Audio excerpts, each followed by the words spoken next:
intro. I liked it. That Hey was everybody, good. welcome to week 3 of Isaiah. We are 3 weeks in, 7 weeks to go.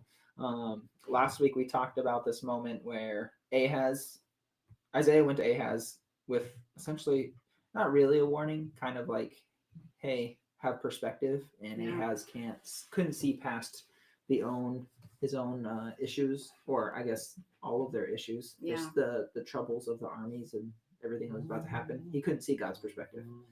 And so that leads us to today. We're doing 10 chapters.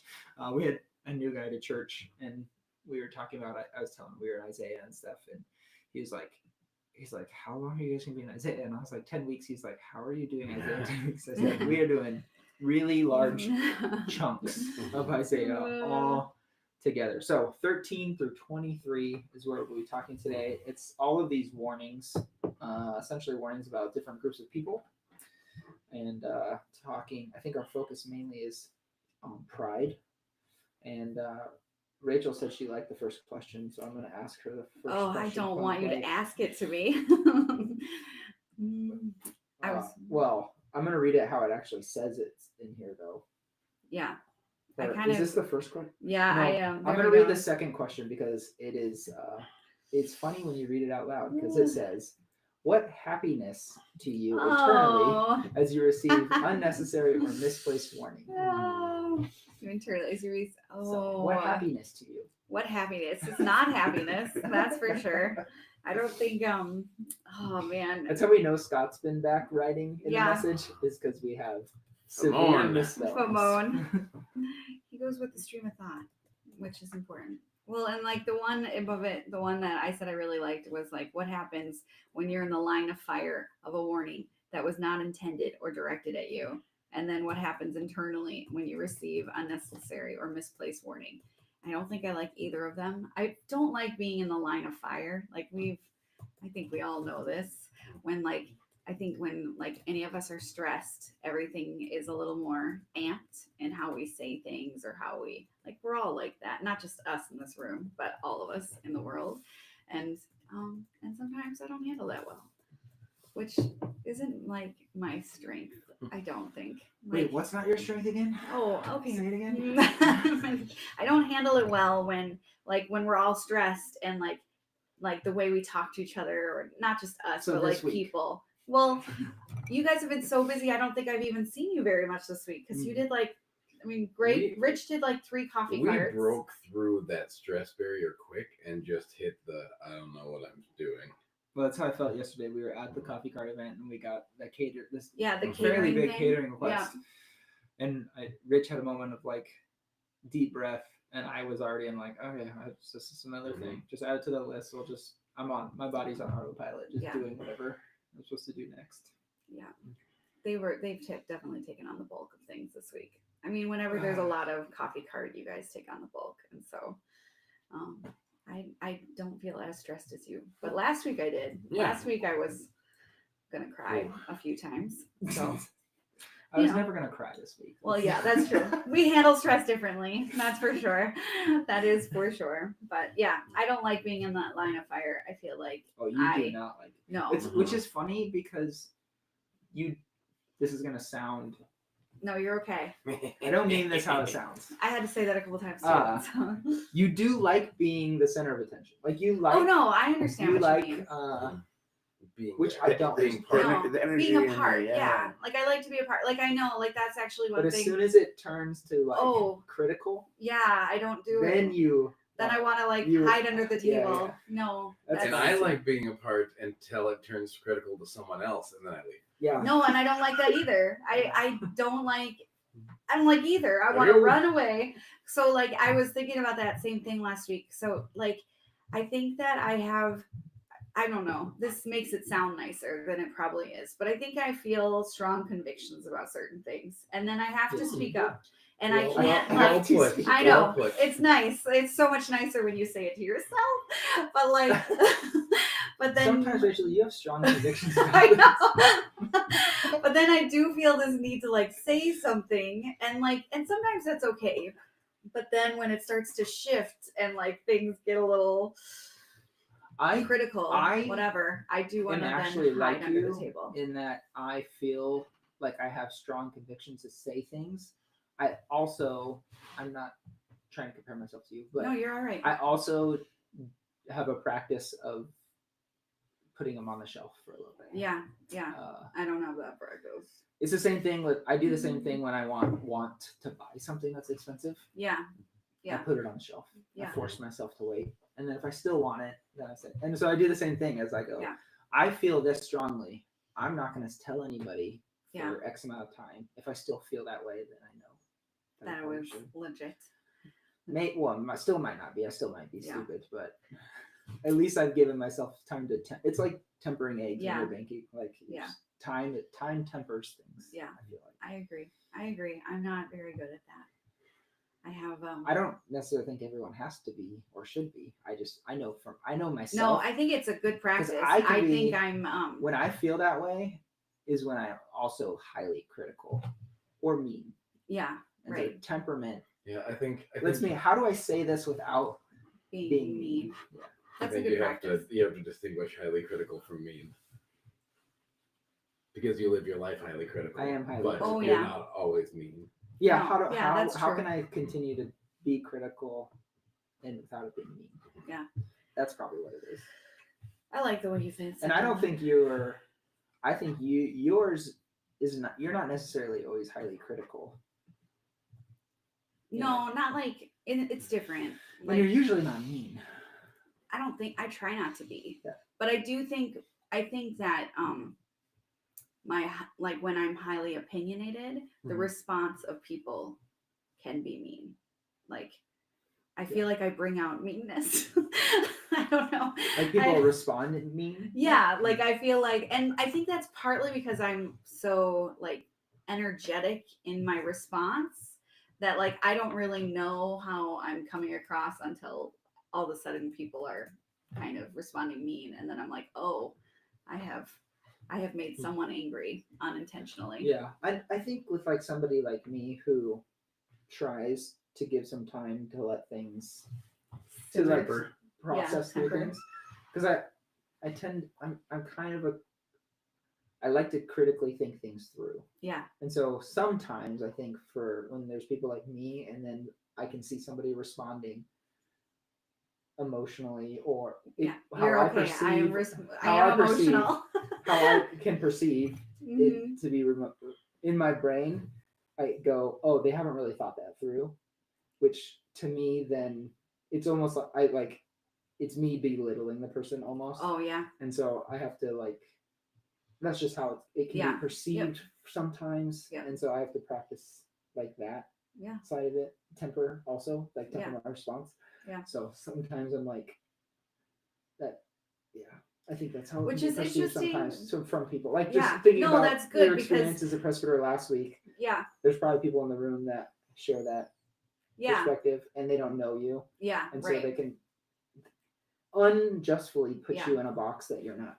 And I think that like in that, I think that when I feel something strongly, because I have thought about it a lot, I come across more emotional than I mean to. Like my voice gets a little louder and like I get like the anxiety starts to like build up in me. And then all of a sudden I'm like, hear me. And then I'm like, oh, I sound like angry or emotional or whatever. And I'm like, actually, I just think like there's like a buildup in me that like comes out in my voice, and I'm like, I didn't mean, like I had to apologize for something I said because it sounded very condescending, but I immediately knew it, and I was like, that I wasn't trying to sound condescending as I was, and I was. It's just like, oh, something I don't know, Greg. I like that you and I are different, but we're both similar in that the ways we just kind of respond to it different. Yeah.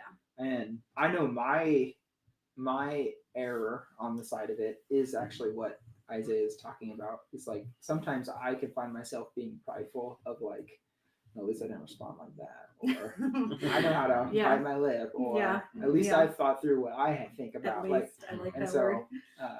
At least at least I and so I could find that like in me a little bit. Yeah. And, I get that. And what's funny is growing up, my dad was a Christian, but he was also in the military, Mm-hmm. and so like self-reliance was really valuable to Yeah. me growing up.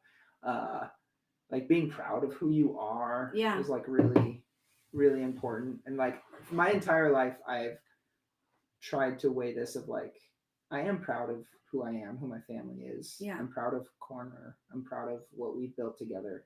But then you read the Bible, and like the number one thing that God hates is pride. Yeah. And so I'm like, is it because we use the same word for it that's the I know. complexity, or is there good and bad? How do we know when we've moved from good to bad? Ty's got Yeah. some thoughts. I know. I was setting them up. I was Yeah. putting the ball on the tee for him. Well, I hope they hit this well. I think there can be a difference between pride and satisfaction, though. Sure. Because like, How do you know when that line of like, I guess I'm satisfied. I think this is important. I value I value who I am as a person. I think that's important. mhm. What's the line where that switches to me being prideful or somebody? I think That's probably one of the Sa- flags. I mean, that has been crossed.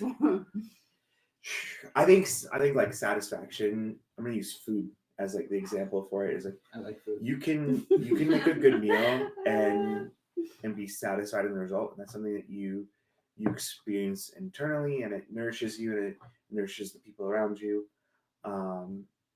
And then there could be prideful where you hold something so highly that it overshadows anything else. Yeah. You can be like, I'm the best egg maker in this So, like, county, and Let me so, put that into like a metaphor. So like, Yeah. I bake this thing, which I'm not a baker, but let's say I baked cinnamon rolls. Mhm. Satisfaction is like, hey, I made this and I think it's great. I think you should try it. And you're inviting people to participate. And pride is when you go, oh, this is actually really bad. And I go, you're an idiot.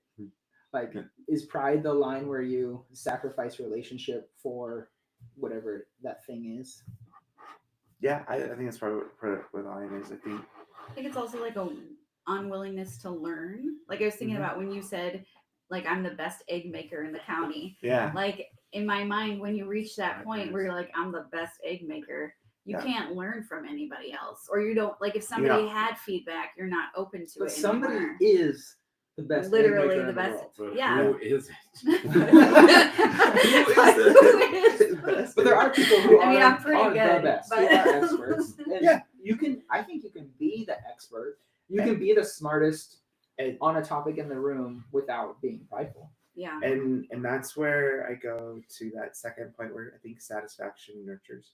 And I don't think that pride nurtures. I think that pride, because you are like you're naturally shut off to things, Mhm. you're going to dry up. And doesn't mean that you weren't at or are great at whatever it is that you're prideful about, but satisfaction nurtures and gives to more than one people. Like it's the reason why food is a connector, and continuing our food example, like if you have satisfaction in your cinnamon rolls and you're sharing them, you can nurture others. If you're prideful in your cinnamon rolls, you're probably not letting other people share cinnamon roll recipes with you, or you're forcing your cinnamon rolls on people, and you're breaking things down. Things are drying up. Yeah, it's a misalignment of value. You're putting you're valuing yourself or what you have above others versus a good pride is inviting others to If participate. you share your cinnamon rolls and you're really satisfied with how they came out, you're like, this is great, I want to share them. And someone was like, oh yeah, it was good. It probably wasn't my thing, but it was like, It needs more you carbon. know that you love your cinnamon rolls, so you can go, oh well, like that makes sense. But I was really happy with them. Versus being prideful, you would go, do you know who I am? Yeah. Like you, The most I'm the best egg I'm maker in the best county. cinnamon roll maker. Yeah, I'm the best I'm the cinnamon best roll egg maker in the county. There's not room for two of us. I mean, that's definitely pride if there's not room for two really good egg makers. It's Pull out the the guns. classic. This town ain't big enough for the two of us. I think the most interesting thing about pride to me, Jesus, It's been a week. the most interesting thing about pride to me is so someone that's very prideful can seem overly confident, Yeah, but the reality is they're probably the most insecure. yeah, for Because sure. those like what you They're it, protecting it could seem like themselves. pride and insecurity are opposite sides of the spectrum, but they're actually the same side of the spectrum. Yeah. Like if you are very insecure about something, you also are going to probably try to hide it by being Mhm. overly confident or overly prideful. Yeah, I think it's definitely this way to protect yourself. Like if I'm insecure and somebody else is pointing out the fact that I've done all these things wrong, like it makes it a lot harder to hear that or willing to hear that. I think that, yeah, I totally agree. So do you think Isaiah, like Isaiah here lists out all of these different people groups and says Mhm. why they suck. Yes. Right? And a lot of it is pride, different versions or things of pride. Yep. Do you think Isaiah was because if you try to tell somebody, if somebody's prideful and you tell them, they're not going to hear you. So when I was studying it, it was actually like most of these things were being taught to or told to the Israelites, and the actual countries weren't hearing Sure. these things. And it made me think, okay, like why would only Israel hear it and not the countries? And I think it's this like all of these things are happening. You're afraid, or Judah, you're afraid. You're going through this, like this is going to happen to the people around you. So don't continue to trust in God. Like even with the whole thing with Babylon, it's so crazy because it's like God says, I'm going to use Babylon to Right. basically course correct what's happening in Judah, but then I'm also going to punish Babylon for what they do to Judah because he's going to use it's just a weird little moment, but it's like they're going to do these bad things Always. and God is going to use it, but at the same time there's going to be punishment for the terrible things they do. And I don't know, it just made me think, why would these countries not hear this? And if they did hear it, would they care? Would they believe anything Isaiah is saying? Would if your pride is built up so high and someone gives you these warnings, would it actually make a change? No, The walls are already built up, so Yeah, Well, they already had their What own. is the opposite of pride? I'm not talking about being satisfied or proud of you or things like, but what's the opposite of pride? humility? Are you I think asking most big people would say questions? humility, yeah. I think I would take it a step farther and say teachability. It's the Teachability. opposite of Yeah, pride. that's really good. Because when you have pride, you cannot grow. Yeah. And when you're humble, you are teachable. Like you're willing to learn. Mhm. And I Yeah, definitely humility think is- they're hand in yeah. hand. But I think for me, because I think sometimes my pride shows up differently. Like Greg, like you said, sometimes there's that. What did you say it was? I don't know. At least I didn't do this, Oh, yeah, you know. at least. And I think for me, pride shows up in a very That's the Pharisee moment. At least I'm not like that. yeah, like that guy. But I see myself in that story sometimes. I thought of you. No, shit. No, Well, but my pride is different.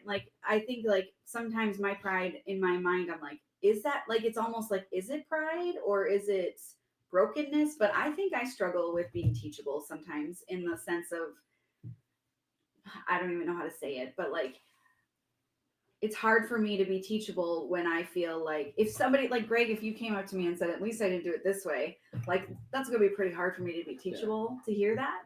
But I think that's still pride in me. Well, I think anytime we respond defensively or we feel like we are defensive, that's a sign of pride. Because anytime you're, especially today, I mean, I get historically people needed to protect themselves, but anytime you're feel like you need to preserve your own, then for me at least historically that's been anytime I'm like, oh, I need them to know that I didn't mean it that way, or I need them to know that I'm actually not like that. Right.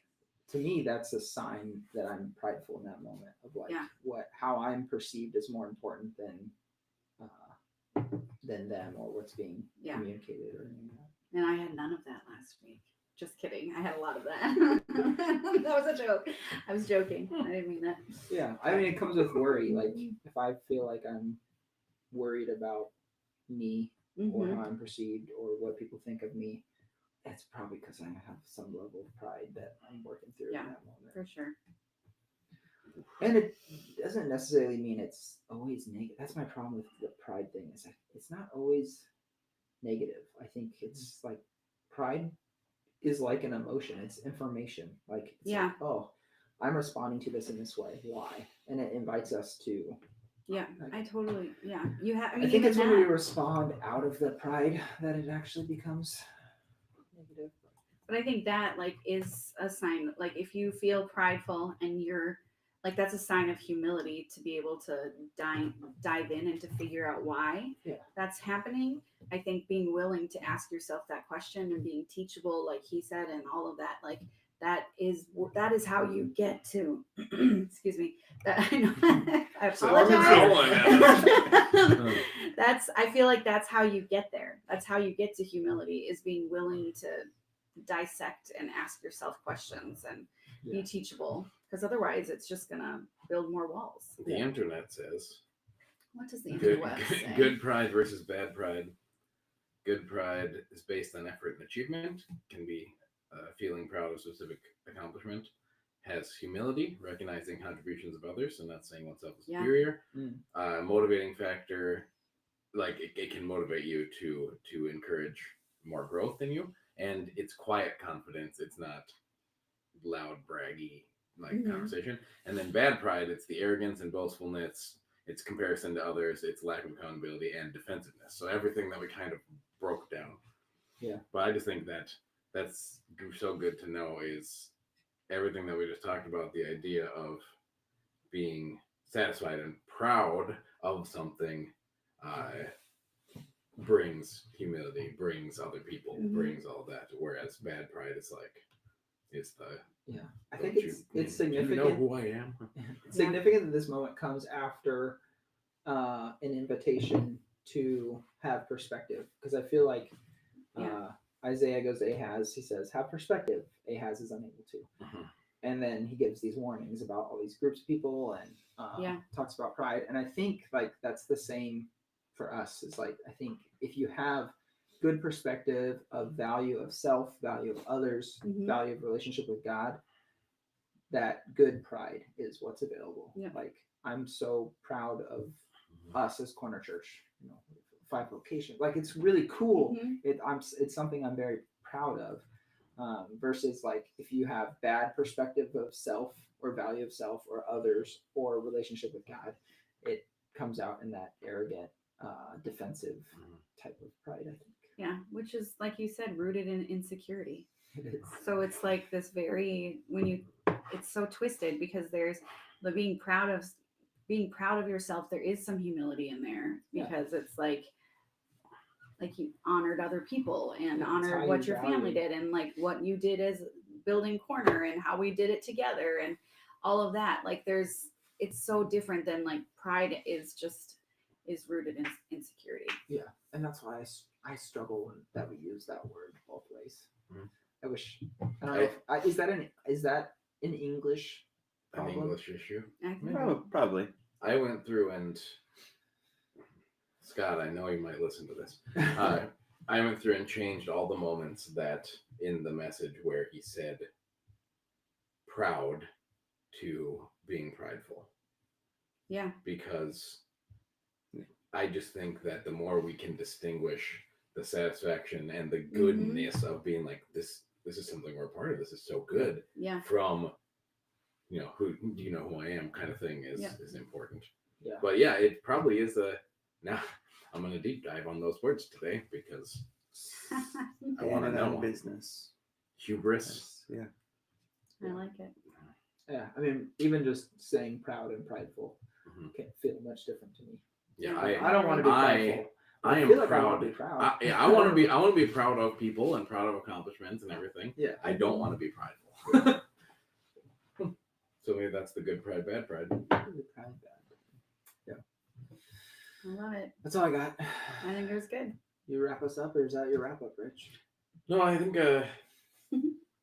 I think out of this, just the big point is care for others, look outwardly, be collectively proud of what you get to partner with God in and what He's up to. I think that's really cool.